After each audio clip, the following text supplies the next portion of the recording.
It's January 1962 in the Marvel Universe, and today we are introducing Ant-Man into the canon.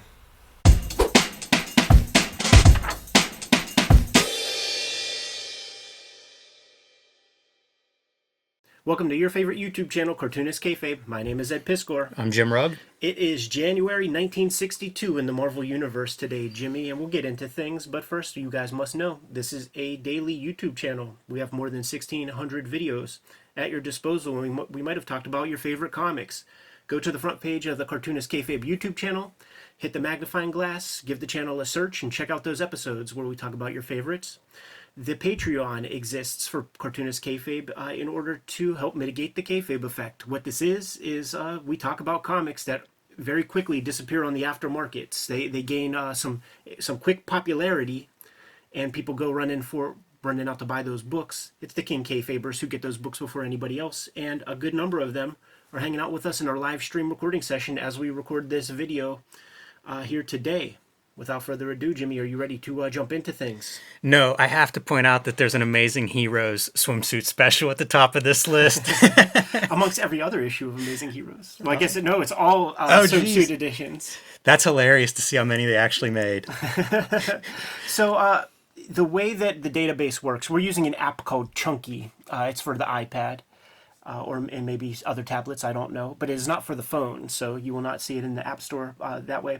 The database we have is set up so that we could look at every month's worth of Marvel Comics. And the way it's often done is like CMC, the year, and then the month. The 00 will be the comics that don't really have an association with a particular month, and this amount of comics will grow a lot as time goes by. Like the Marvel graphic novels are considered that. The giveaway comics that will be inside of action figures will be a part of that. Sometimes trading cards. There will be CBR files and stuff of like trading card designs and stuff like that. So golden books, all that stuff goes in here. The annuals here, Millie the Model annual and a big Strange Tales annual. These will be reprints of earlier Millie stories and Strange Tales works. I don't think that there's any new materials from inside of these comics.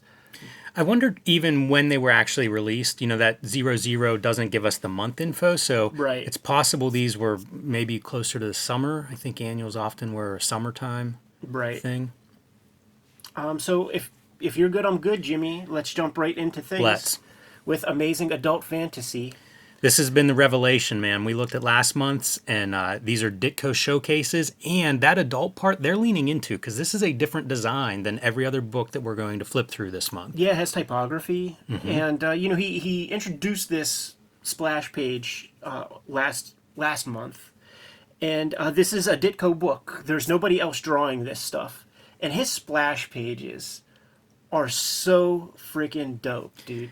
I love them, and this mechanical treatment of like the captions and stuff gives it a very distinct feel. You know, it's a bigger size lettering than the other pages to really almost make a poster out of that splash page. Yeah, but it's full bore Steve Ditko artwork, man. Like if you just isolate that, you could assume that that's just any old Spider-Man comic or something. But what's cool about these sci-fi tales is it really gives Ditko and Kirby, when it comes time for him, some chances to like really play with character designs and draw some fun looking stuff. It also reminds me of some contemporary alternative cartoonists. You know, Gilbert Hernandez comes to mind with some of these things. It's really eye-opening to me to see this stuff in context and think like, boy, it's pared down in a lot of ways, and I love it. The transparent figure coming through a wall has become a trope of these Marvel comics. Employing his 9-panel grid, as we have mentioned before, a lot of mid-shots here. You know, you get one close-up, but you get these full body pieces. A lot of minimal color, too, like this whole guy red, this whole guy yellow. It's funny that, like, transparent is white. Right. You know what else this reminds me of is Watchmen, and not just the 9-panel grids, but the way the splash page could practically be the cover / panel 1 of the story. Sure. Ooh, and whenever he does break the 9-panel grids, kind of pops. These are fast pages. Little 3-pager. Yes. He's getting some work in quick. This is such a bizarre story. A yo-yo. A yo-yo that is essentially a toy from the future. I guess maybe his son in the future, whatever, time traveled and forgot his yo-yo. So you get this like smart yo-yo. I guess it was a fashionable new toy. Had its moment in time. How about that for an ad? Very curious, right? It's like, so how far ahead are you guys working on this stuff that you know what the next things are? Maybe noteworthy to pay attention to this and see if any of this bears out in the next. That's true. Also interesting, like this is not going to be a series that lasts. So Marvel's given a very different treatment to this. I guess it's not going to be successful, but I love seeing them like go for it. And, all of these first couple of months that we're looking at of early Marvels, to me, that's what we're seeing is like a company that's struggling. Right. Where's our audience? And they're trying some different stuff from book to book. And I think this is a good example. It's very different. Look at that, just playing with Roy G. Biv for the close. Maybe that's the argument for just making them all yellow or something. Yes, because that really just looks like the colorist lets their child have some fun. That's really funny. Feels like there are colors in that panel that just weren't used Right. throughout the rest of the comic. Exactly. Speaking of color, man. Today's video is brought to you by the comic books that we make. On the stands right now, Street Angel, Princess of Poverty, and Street Angel, Deadliest Girl Alive. Get both of these collections and you get all of Jimmy's Street Angel comics to date, including a comic that has never been published anywhere but Street Angel, Princess of Poverty. So you get some new value there. Jimmy's been self-publishing. He has True Crime Funnies 1 out there. He has the Black and White zine, and he has the 1986 zine. Coming to you in May is the trade paperback of Hulk Grand Design. The Big Treasury book, it's been out of print. You might still find one or two in your local comic shop, but if you don't, make sure you pre-order the trade paperback. Get your hands on that thing. I've been doing daily comic strips. It's called Switchblade Shorties, and this is one of those strips. It's on all our social media. I have a Webtoon account for that. I'll be doing videos on Kayfabe. It's on our Kayfabe Instagram, Twitter, Facebook. Hip Hop Family Tree Omnibus, 500 plus pages of Hip Hop Family Tree with 150 pages of additional materials out there right now. Red Room Crypto Killers comes out on, I think, like the 14th or something. It's the last round of Red Room Comics. It's the best round of Red Room Comics. You could start here and check out the rest later, or just continue the trend. And the X-Men Grand Design Trilogy trade paperback is out there right now today, collecting all of my X-Men Grand Design works. Now that we are done paying the bills, let's go back to the video. Here we are, Fantastic Four #2. The reason that we started this series where we did is Fantastic Four #1. It's bi-monthly in the beginning. So here we are now building the universe, and they have all this gray on the cover. Right. I'm shocked by the color of this cover. Right. You do have that 100% yellow, which is very eye-catching. Definitely. Against that black Fantastic Four, like, that's a good treatment. And us being Pittsburgh boys, we respond to the black and gold. Definitely. But the gray aliens surprise me. Yeah, sure. It doesn't feel like a superhero book yet. Like, I don't know that Sure. they've quite figured out this is a superhero comic. It still reads, it's got the 4 chapters or whatever. It still has, a big monster on the cover. He might be a good monster. Yeah, they're leaning into that. It does feel science fiction-y, and after looking at Amazing Adult Fantasy, you can see the science fiction. Not hard to step into Fantastic Four after that. Interesting to think about how just still the culture was at the time, where this is 2 months after Fantastic Four 1 comes out. So you got to kind of remember that the Fantastic Four are good guys or something. Like, having our guys show up and just do bad things, you could just imagine, like, okay, well, they're just bad guys, like, it's not like these are established characters. That's a good point. Like, it would make sense to do this comic for like issue 10. Right. Yeah, it is compelling though if you're under the impression that they're the heroes since they're on the cover. Right. And then have our dudes turn into these fellas. Yeah, take advantage of Kirby. I love this whole 3-page sequence.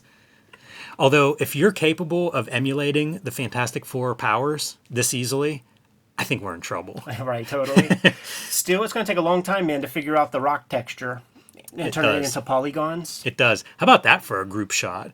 Reed Richards rocking the flannel shirt. They're hanging out in a rustic cabin. Real Swiss Family Robinson bullshit, man. Real Peckerwood nuclear family type shit. Pretty odd. But then you got this gimp. Little 6-panel grid at the bottom, 2/3 of the book. Yeah, enjoy that, because that whole page layout, I don't know if Kirby ever does something like that again. And you just these real snappy 6-7 page chapters. So in strip one, in chapter one, we established that the Fantastic Four are wanted. They've been doing some bad stuff. Now we captured them within 2 pages. And they got, singular. They basically give up, right? They basically give up. No fight. I'll go with you willingly. And as soon as they're incarcerated, now they're escaping. They're busting out.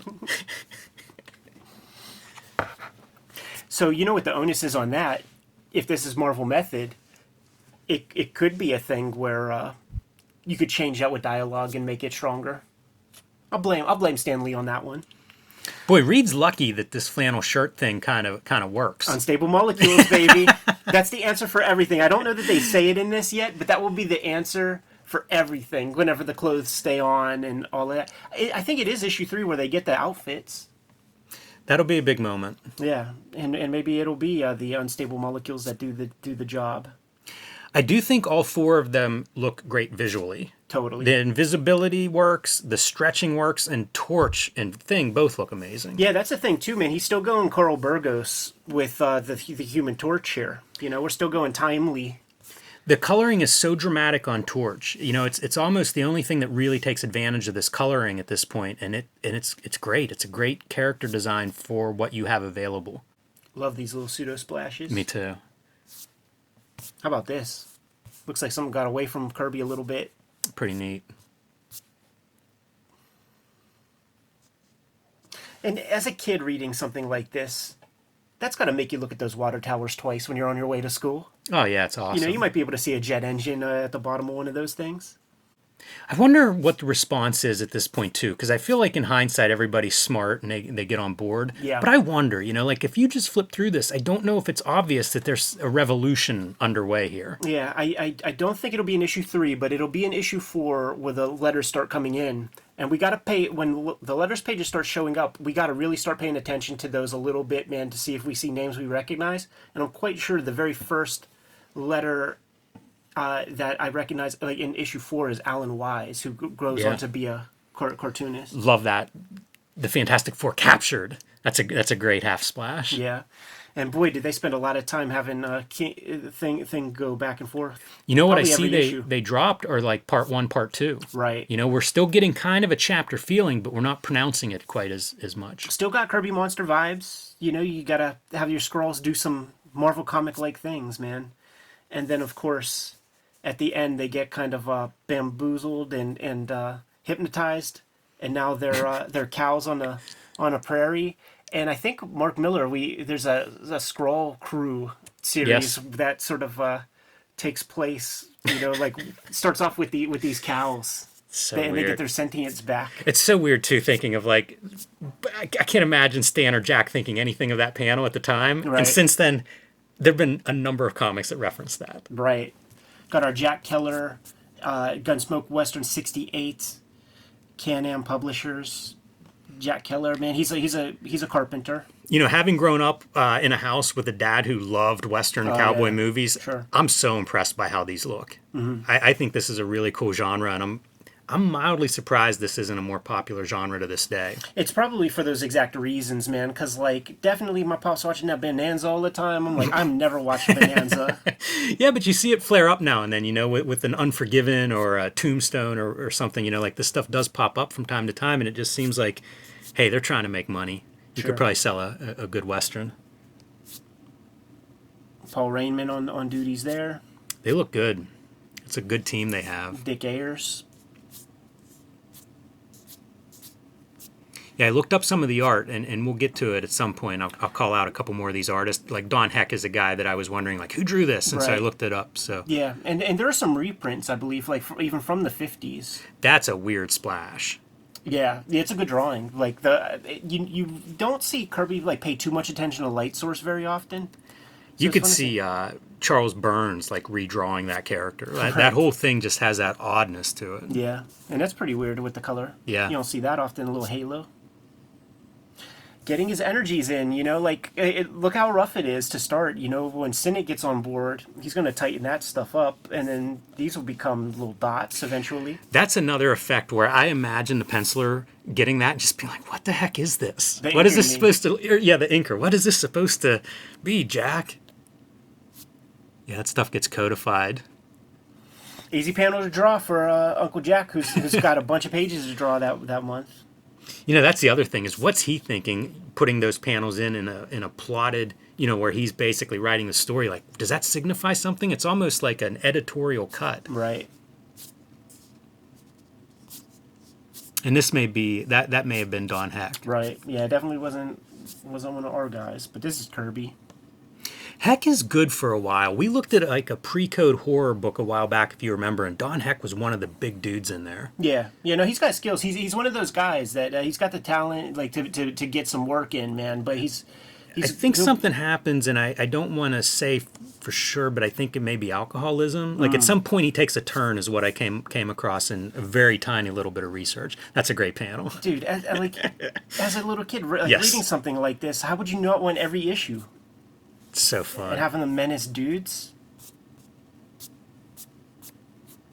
I love this Steve Ditko splash. He's phenomenal. It almost looks like a maze.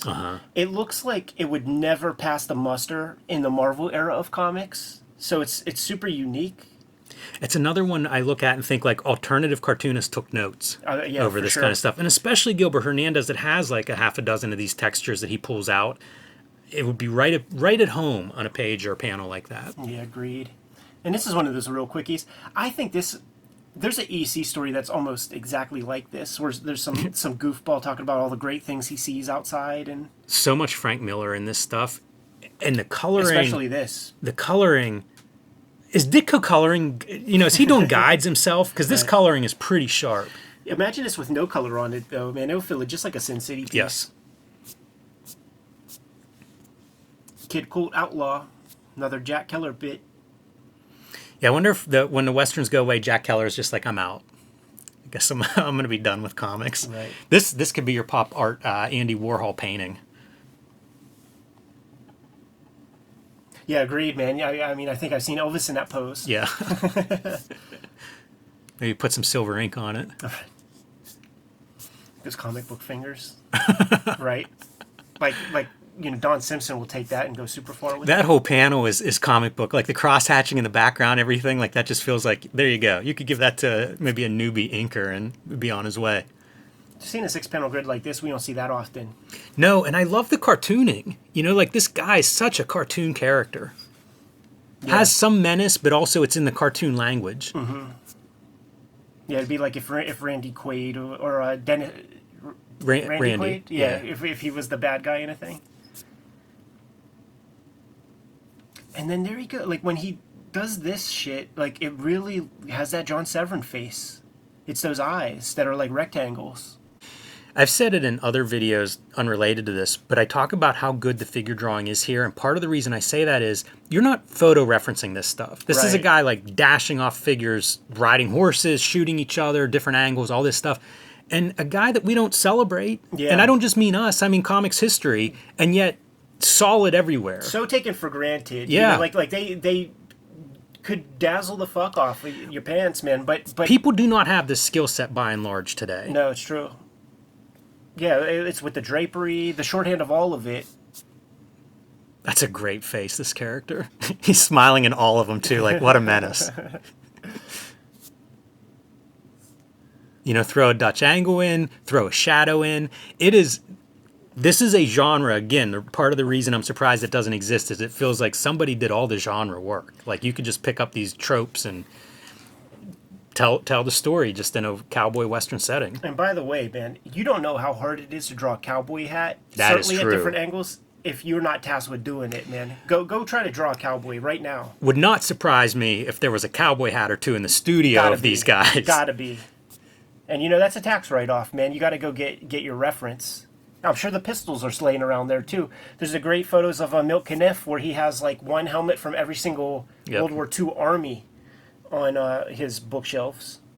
Linda Carter. Yes, and this is the other exhibition, Your Honor, that Marvel has no idea exactly like how to sell comics or who their demographic is, and these will linger for a while, and I think it's because notice the advertising, like they've got clients buying the advertising, so you keep creating product that these advertisements make sense in. Right. And it is a different round of this nurse stuff was not in the Fantastic Four comic. Totally. Little dolls, of course, men are catering to chicks. It's really neat. We called out earlier on how there would be like single pages of outfits, and then you'd have like the who did them, who gets credit, and they're in the stories. Mm-hmm. It's so cool. It's hard for me to believe people are sending in ideas for like outfits, but I guess people used to make their own clothes. This is early 60s. And it's just a fun drawing. Like, you see the names, you see the address, like, there's hundreds of thousands of these out there probably, so of course they're gonna.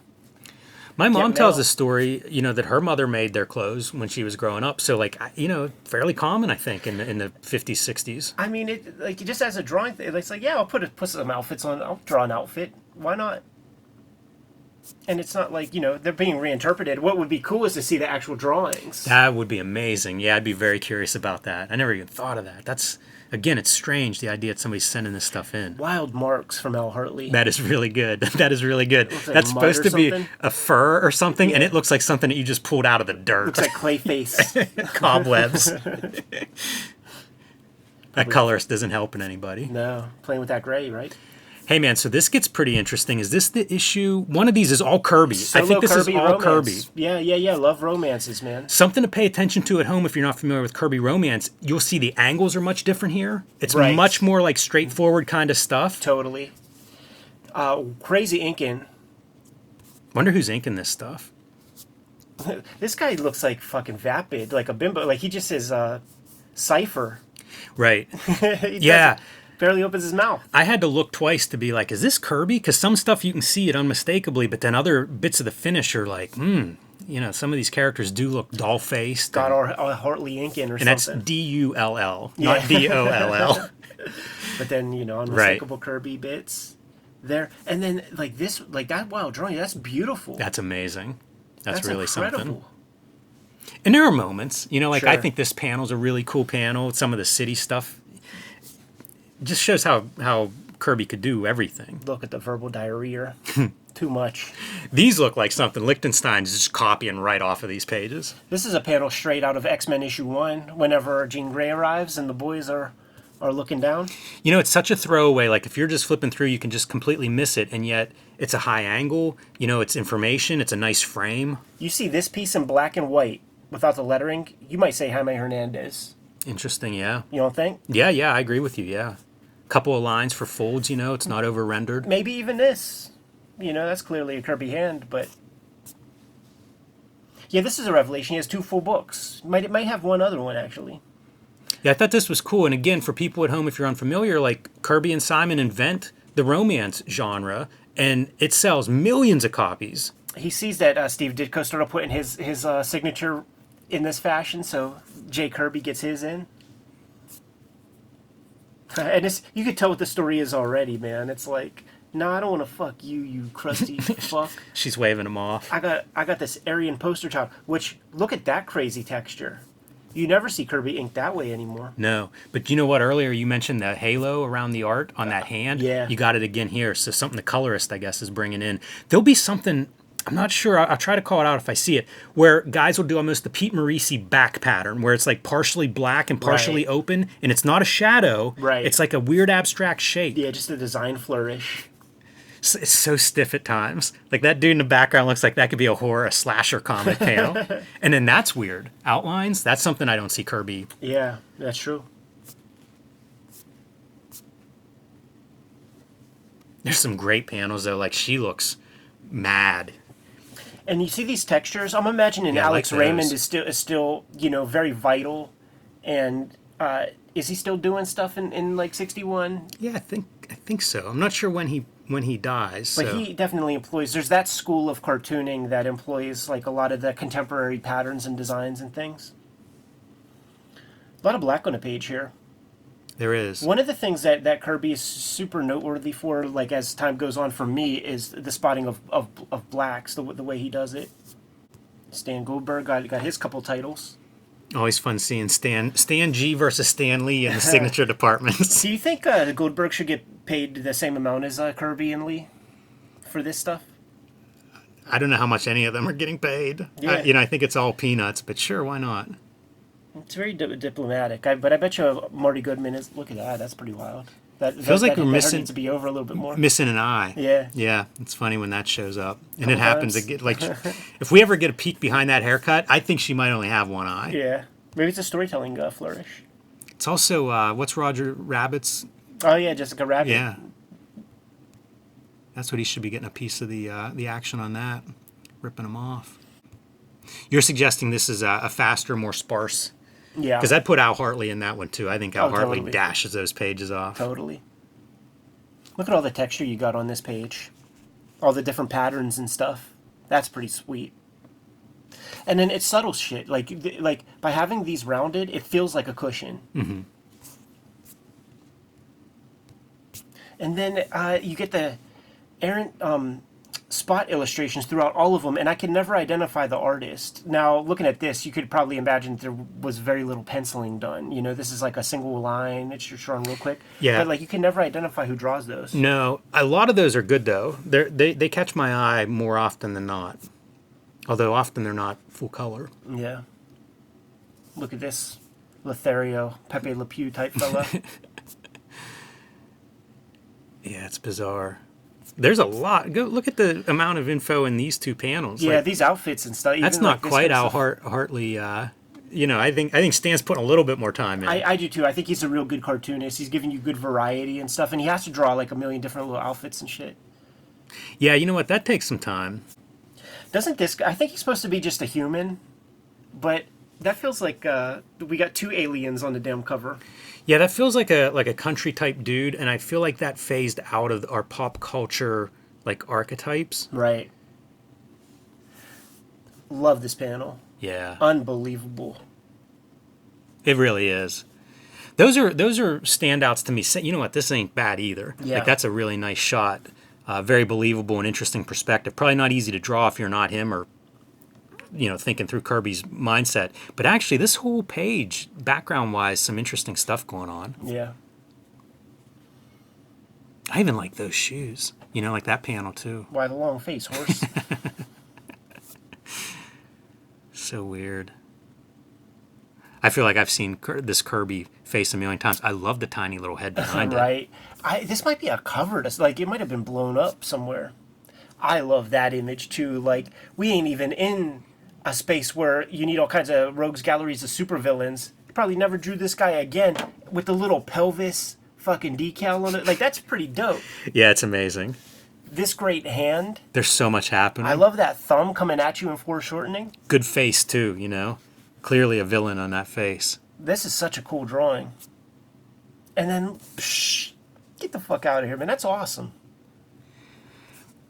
Is Kirby not working at the breakneck speed here? Like, he's putting a lot on these pages. Detailed background, city background. This is great. That face.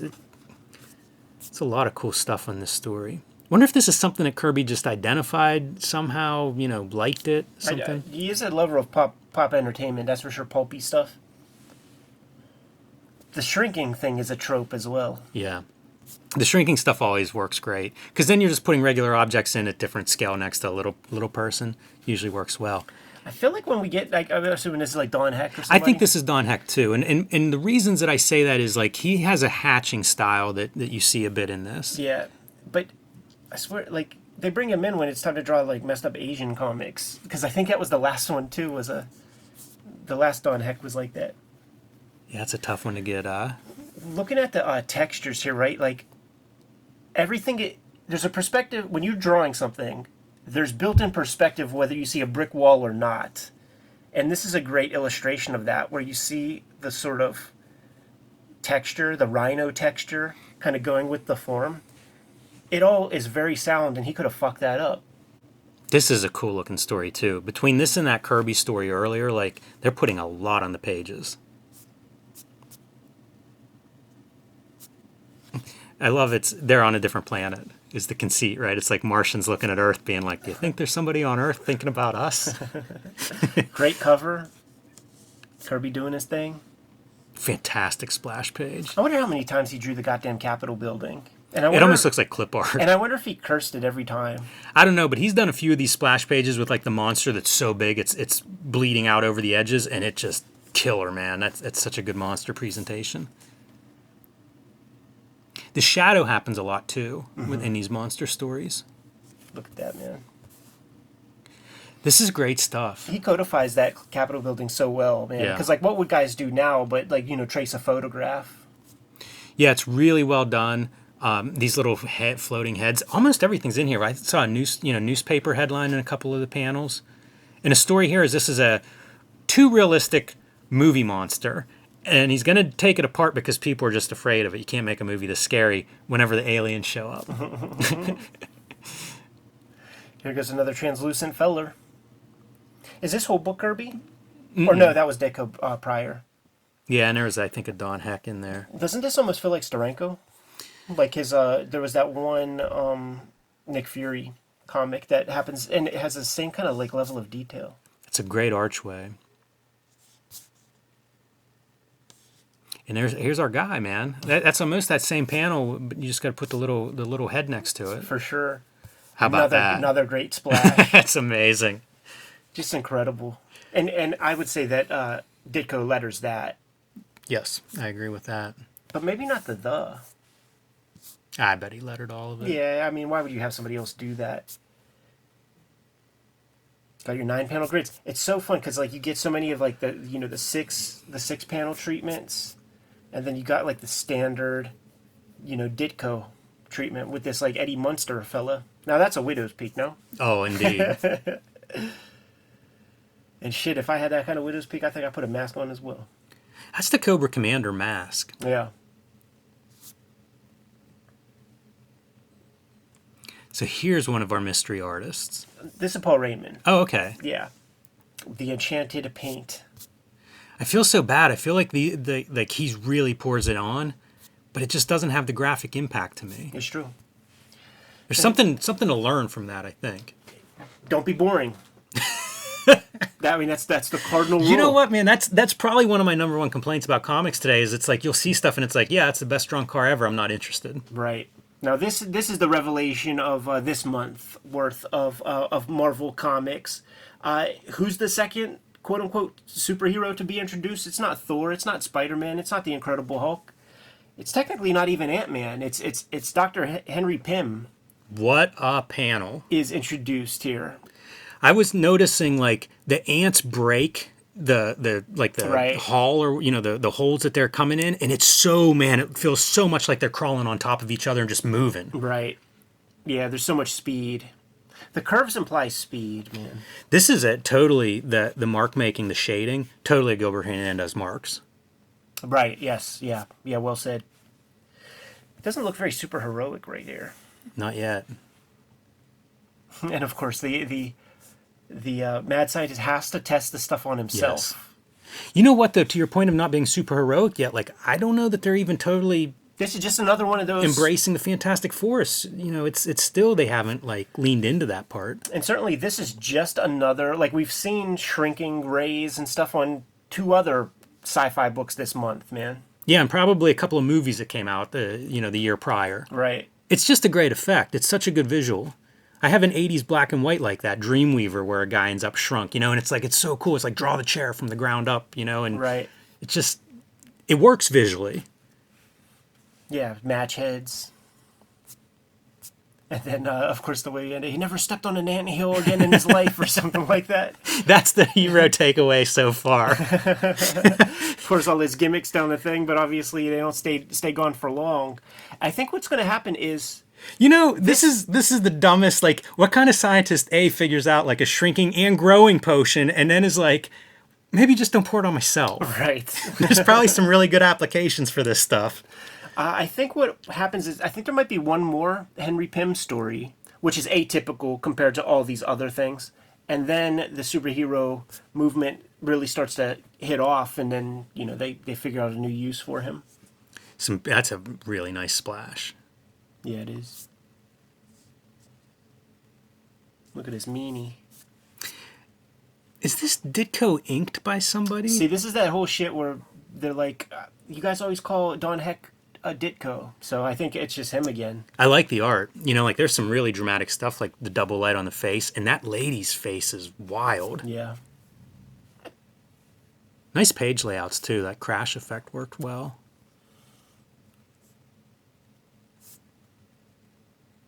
Is this a mystery? Yeah, I can't tell you who this is. Unmistakable Ditko. I love the way he builds his figure. Like when you could see how he kind of connects all the muscle tissue, and it's instructive to me. Yeah, he's so sound. And there's good weight to it. There's good balance. That leg is clearly, going off in the distance as this one's coming closer to us. Yeah, and it's shorter at both the top and bottom as it goes away. Right. Dude, this feels like a Love and Rockets comic. It does. The first couple issues. Yeah. And the inking's just so clean. I do want to talk to some of these Ditko fans and hear their responses to like later Ditko and stuff. Right. And the last issue of this month is Teenage Romance. We don't have the guts for this one, but there's your run. So let's see what we got here, man. We got 1, 2, 3, 4, 5 sci-fi titles. We got a couple girl ones. 1, 2, 3, a good bit. 4 of those. Yeah, only 2 of the westerns. So again, like that female readership is apparently pretty strong. And one of these is not like the other. That would be Fantastic Four #2. Yeah, although it still fits pretty well. You can even look at the Amazing Fantasy similar lettering style. So, I would guess at this stage, it fits within that sci-fi world pretty well. Sure. It'll be interesting to see them start to break out of that into its own superhero genre. Which I guess the costume comes next issue. So we're gonna take that leap, and dabble in proper superhero comics. Pretty fascinating stuff going through these month by month, huh, Jimmy? Yeah, I like it a lot. It's wild to me that some of these artists just go away. All right. Good to go? Yes. Kayfabers, like, follow, subscribe to the YouTube channel. Hit the bell so that we can notify you when new videos are available. And make sure you subscribe. I'd like to hit 100K in 2024 in terms of our subscriber base. The videos are brought to you by a number of things, but the most important thing is that you support the books that we make. Right now, I've been doing, I'm starting daily comic strips. It's called Switchblade Shorties, and it's getting pretty crazy. So go on any of our social media, go on my Instagram, and you'll be able to see those comics. Some of the stuff that we have out in the wild right now, Hip Hop Family Tree Omnibus. This is the collection of all of my Hip Hop Family Tree comics and extra art that I've drawn. I've drawn some exclusive pages directly for this publication. It's going quick. Like we don't have very many copies left. You guys have been supporting it in a big way. So if you're interested in it, scoop it up soon. Red Room Crypto Killers, my 3rd trade paperback of Red Room comics, is out there within days as of this recording. Might be out on the stands right now. Support the comic, Murder on the Dark Web for fun and profit. It's like Black Mirror meets EC Comics, and each story is completely self-contained. So you don't have to have the baggage of the other ones. But if you support them all, I'll be happy. X-Men Grand Design Trilogy trade paperback is in stores now, collecting all of my X-Men Grand Design works. Some of that stuff is out of print, so this is your way to get all of my X-Men Grand Design inside of one handy-dandy, handsome collection. Jimmy, what do you have out there? Street Angel Princess of Poverty is just out from Image Comics. This collects all of the Street Angel comics that are not in Street Angel Deadliest Girl Alive, detailing the super heroic day-to-day life of the homeless ninja on a skateboard. I've also been self-publishing quite a bit with True Crime Funnies, the Black and White zine, and the 1986 zine. These are available on my website, jimrugg.com, or on my Patreon, patreon.com/jimrugg, and the Hulk Grand Design, my contribution to the Grand Design mythos. This treasury size edition that I'm very proud of, sold out. So if you can get it at your comic shop, get it, because they are harder and harder to find. But there is a trade paperback like the X-Men Trilogy Grand Design coming out in May from Marvel. You can pre-order that one right now if you missed the Hulk Grand Design Treasury. So there's some other ways to support the channel. We have a Patreon, and the King Kayfabers on the Patreon get access to all of our videos before anybody else. mitigates the kayfabe effect. Very often we talk about some comics that are reasonably rare on the aftermarket, and they snap the comics up before anybody else has the opportunity to. There are some direct ways to support the Cartoonist Kayfabe channel, however. Jimmy, lay some of those ways out. You can subscribe to the Cartoonist Kayfabe e-newsletter at the links below this video. You can also find Cartoonist Kayfabe t-shirts, merchandise, hats, mugs, stickers, and more at our spread shop. That link is also under this video. There you have it, man. There's all the ways to support the Cartoonist Kayfabe channel directly and indirectly. Why don't you leave everybody with the final marching orders, Jimmy, and we'll be on our way. Read more comics.